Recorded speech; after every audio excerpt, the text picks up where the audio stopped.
बिस्मिल्लाहिर्रहमानिर्रहीम। आज अपने साउथ अफ्रीका के बारे में पढ़ना है। साउथ अफ्रीका अफ्रीका कॉन्टिनेंट में एक कंट्री है। ये आपको मैप नजर आ रहा है, बल्कि एक और मैप मैं आपको दिखाता हूं। पहले आप जरा ये देखें, ये हमारे पास सारे का सारा अफ्रीका कॉन्टिनेंट है। अफ्रीका कॉन्टिनेंट में ये वाला जो हमारे पास बेटा कंट्री है, ये वाला, ये सारे का सारा हमारे पास क्या है? साउथ अफ्रीका है। साउथ अफ्रीका मतलब क्या है कि अफ्रीका कॉन्टिनेंट का बिल्कुल नीचे साउथ में आखिरी कंट्री है। ये आपने थोड़ा सा इसकी शेप याद रखनी है। अब हम वापस आ जाते हैं अपने जो टॉपिक हमने डिस्कस करना है साउथ अफ्रीका के हवाले से। अब रिसेंटली ये खबरों में है, यहां से सवाल बनेंगे, क्योंकि साउथ अफ्रीका ने जो इंटरनेशनल कोर्ट ऑफ जस्टिस है उसमें केस किया इसराइल के खिलाफ कि ये फलस्तीन के अंदर जो लोगों को शहीद कर रहा है, कत्ल कर रहा है, मार रहा है, वो एक जिनोसाइड है पूरा एक प्लान के तहत। और रियासत जो इसराइल है इसके ऊपर जो है ना वार क्राइम के जो है ना केस चलाया जाए। तो ये साउथ अफ्रीका जो कंट्री है ये लेके गया है case international court of justice में। कोई मुसलमान मुल्क नहीं लेके गया, बल्कि ये केस लेके गया है। तो ये आजकल खबरों में है, याद रखिएगा। इसलिए इसके बारे में पूछा जाए कौन सा मुल्क था जो केस लेके गया इंटरनेशनल कोर्ट ऑफ जस्टिस में फलस्तीनियों के हक में, जिसने केस किया। तो इसे बेटा याद रखिएगा, साउथ अफ्रीका को हम रेनबो नेशन भी कहते हैं। ये बड़ा जबरदस्त किस्म का जो है ना, ये आप कह सकते हैं कि सिटी है अफ्रीका कॉन्टिनेंट में। ये यूके से आजाद हुआ था बेटा 1910 में। 1910 में ये यूके से आजाद हुआ। उसके बाद भी फिर ये जो है ना यूके की डोमिनियन रियासत रहा 1960-61 तक। इसके आजकल जो प्रेसिडेंट है बेटा वो साइरल रैमपूसा साहब है जी, साइरल रैमपूसा, याद रखिएगा। ये जो है ना इनके प्रेसिडेंट हैं। करीब इनकी जो करेंसी है वो बेटा वो क्या, रैंड है। रैंड इनकी करेंसी है। और इनका जो है ना कैपिटल जो है ना बेटा इनके 3 हैं। जो सबसे मशहूर है वो केप टाउन है बेटा। सबसे मशहूर कौन सा है?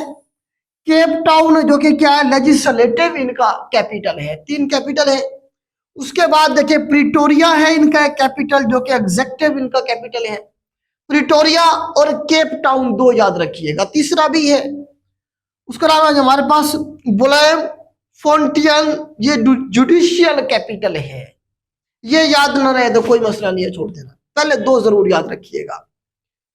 इसका जो सबसे बड़ा सिटी है बेटा, जो सबसे मशहूर है, वो कौन सा है? ये जोहान्सनबर्ग है। जोहान्सनबर्ग भी पूछता है, इन्हीं का क्या है बेटा, एक सिटी है। अच्छा, यहाँ पे माउंटेन मौजूद है बड़ी जबरदस्त किस्म की, जिसके बारे में कमीशन पूछता है। वो हमारे पास है टेबल माउंटेन। टेबल माउंटेन के बारे में पूछेगा। ये किधर है जी? हमारे पास ये साउथ अफ्रीका में ही है टेबल माउंटेन। टेबल की तरह फ्लैट है ये। उसके बाद बेटा यहाँ हमारे पास 2 केप मैंने आपको यहाँ पे बतानी है। एक हमारे पास ये केप टाउन है, ये हमारे पास केप टाउन है। दूसरी हमारे पास केप ऑफ अगुलस है, केप ऑफ अगुलस। और दूसरी है हमारे पास केप टाउन। ये 2 केप है, इनके बारे में सवाल बनते हैं। तो केप टाउन बेटा आपको बताया मशहूर है। एक तो आपको मैंने बताया केप टाउन क्या है जी, किस लिए है, उनका कैपिटल है कौन से वाला, लेजिस्लेटिव कैपिटल है इसका केप टाउन। दूसरा केप ऑफ आगुलस जो है बेटा, ये वो वाली केप होती क्या है? केप बेटा जमीन की जो है ना ऐसी शेप होती है जो समंदर के अंदर निकली होती है, जिसके 3 साइडों पे क्या होता है, पानी होता है। और एक साइड पे, इस साइड पे क्या है, इधर देखिए क्या है, इस साइड पे ऊपर की तरफ खुशकी है, 3 साइडों पे पानी है। तो ये बेसिकली आप कह लेंगे पेनिनसुला से छोटी होती है।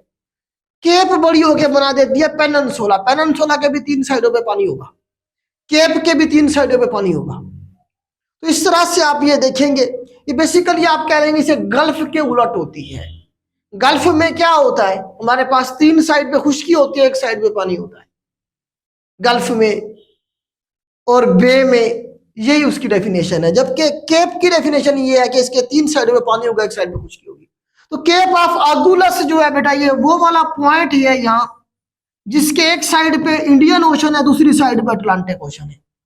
सवाल ये बनता है कि वो कौन सा पॉइंट है जहां पे दो ओशन सेपरेट हो रहे हैं या मिल रहे हैं। देखिए इधर आएंगे तो मिल रहे हैं, इधर से ऐसे जुदा हो रहे हैं। तो केप ऑफ अगुलस जो है बेटा, ये क्या है हमारे पास, वो केप है जहां पे तख्ती लगी हुई है कि ये इधर क्या अटलांटिक ओशन है, इधर क्या इंडियन ओशन। इस तरह से याद रखिएगा केप ऑफ अगुलस को। अच्छा यहीं पे हमारे पास केप ऑफ गुड होप भी है, यहीं पे बना लें Cape of Good Hope, Cape of Good Hope. इसके बारे में भी बेटा याद रखिएगा, कुछ बच्चे गलती कराएंगे, केप ऑफ गुड होप को ठीक कराएंगे। ये करीब करीब है लेकिन केप ऑफ गुड होप वो पॉइंट नहीं है। जो सही आंसर है वो केप ऑफ अगुलस है। तो केप ऑफ गुड होप के हवाले से कौन सा सवाल बनता है, तो यहां से सवाल यह बनता है कि वास्को डे गामा साहब जो कि पुर्तगाल से आए थे, फर्स्ट यूरोपियन थे जो इंडिया पहुंचे थे, तो वो केप ऑफ गुड होप के रास्ते से पहुंचे थे।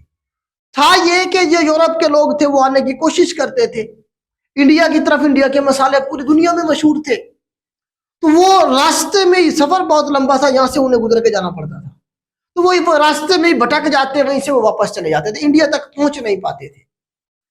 तो जो वास्को डे गामा साहब थे वो भी निकले थे इंडिया की मुहिम पे, तो वो जब आहिस्ता आहिस्ता उनका प्लान ये था, उन्होंने थोड़ा सा प्लान चेंज किया। वो जगह जगह पर रुकते हुए उन्होंने कहा कि मैं रुकता हुआ, स्टे करता हुआ जाऊंगा, लोगों से पूछता हुआ।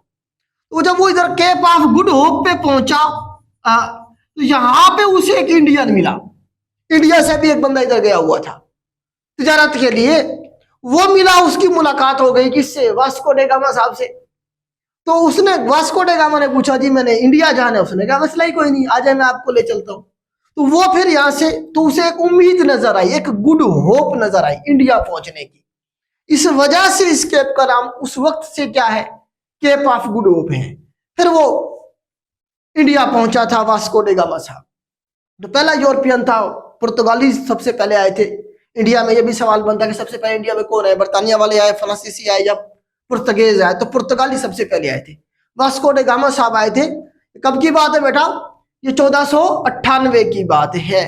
तो ये इस तरह से जो है ना यहाँ पे वास्को डे गामा साहब आए थे। तो ये बेटा यहाँ से केप ऑफ अगुलस और केप ऑफ गुड होप दोनों क्लियर हो गए।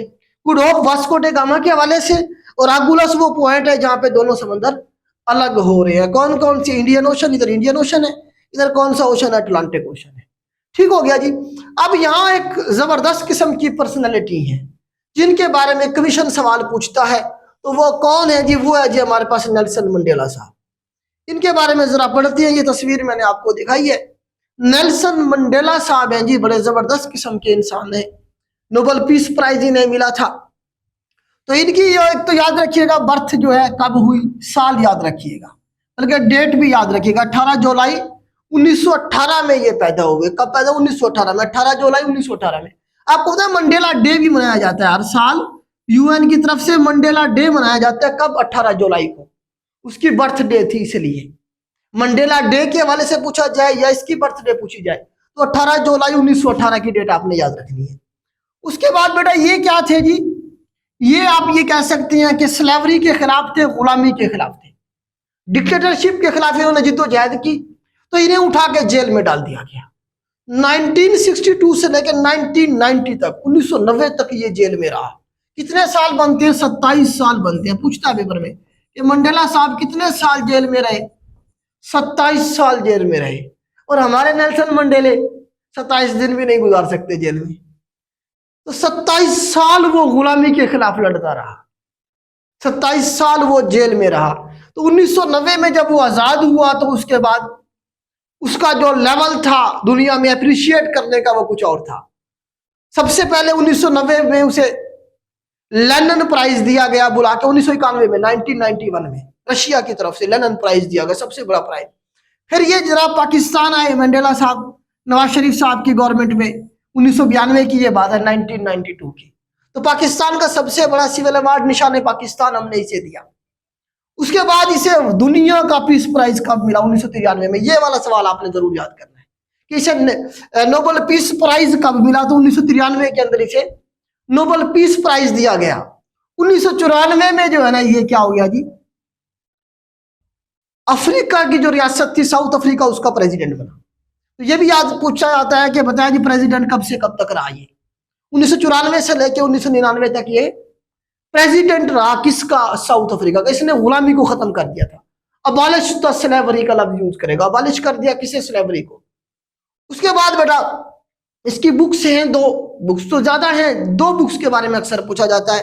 एक है जी हमारे पास a long walk to freedom, आजादी की तरफ एक लंबी जिद्दोजहद, a long walk to freedom.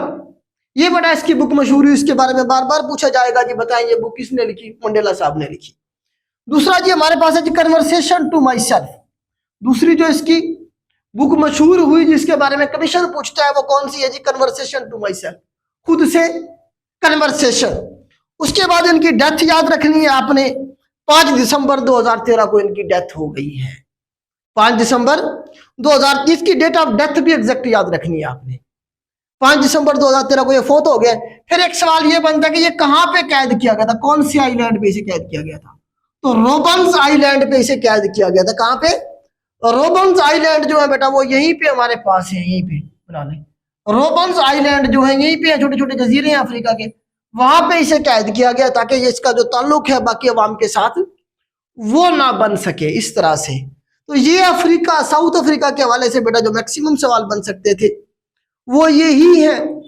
तो आपको पता है कि पाकिस्तान में जो है ना वज़ीर-ए-आज़म रही हैं यूसुफ रज़ा गिलानी साहब, उनके बेटे के ऊपर जब एक केस बना था, फेडरीन का था शायद, या आज स्कैंडल था, तो वो भाग गए थे यहाँ से, 2014-15 की बात है। तो वो यहाँ से भाग गए थे, कहाँ जाके छुपे थे वो, केप टाउन में जाके छुपे थे। तो बड़े अरसे तक वो यहाँ केप टाउन में रहे, जब सेटलमेंट हो गई तो फिर वापस आ गए थे। तो केप टाउन याद रखिएगा, साउथ अफ्रीका कैपिटल है, कौन सा, लेजिस्लेटिव कैपिटल है। तो केप टाउन ही मशहूर है यहाँ पे। तो केप के हवाले से यहाँ हमने 3 केप्स को देखा, Cape of Good Hope, Cape of Agulhas और केप टाउन।